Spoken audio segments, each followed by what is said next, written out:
Boris Johnson.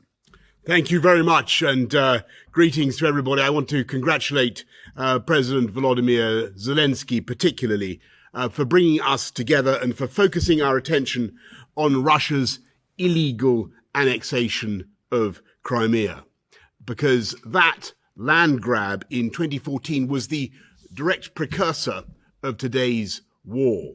And we should have the humility to acknowledge that not everybody realized the sheer enormity of what was happening at the time.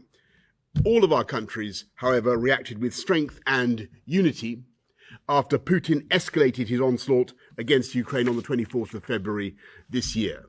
But the first act of this tragedy opened exactly 8 years earlier, almost to the day, when Russian forces began fanning out across Crimea and taking control of a peninsula which constitutes 10,000 square miles of sovereign Ukrainian territory. At a stroke, Putin forcibly annexed the territory of a European country and forcibly redrew a European frontier for the first time since 1945. He ignored the fact that Russia itself had repeatedly recognized Crimea as being part of Ukraine.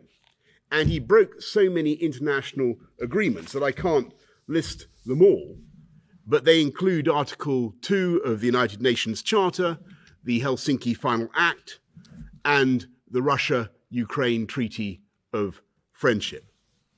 And ever since the annexation, the people of Crimea have endured a brutal and systematic campaign of human rights abuses by the Russian authorities, including the persecution of the Tatars, arbitrary arrests with a tenfold increase in detentions last year, and the restriction of land ownership to Russian citizens.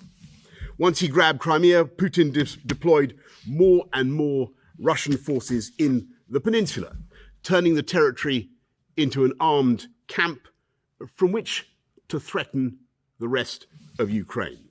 And so Crimea duly became the launch pad for the invasion on the 24th of February, or one of the launch pads. And I'm afraid that all this has even greater salience today because Putin is planning to do to other parts of Ukraine, indeed all of Ukraine, what he has done to Crimea. And he is preparing more annexations and more sham referendums. So it has never been more important for us all to stand together in defense of the foundational principle of international law, which is that no territory, no country can acquire territory or change borders by force of arms. And so it follows that we will never recognize Russia's annexation of Crimea or any other Ukrainian territory.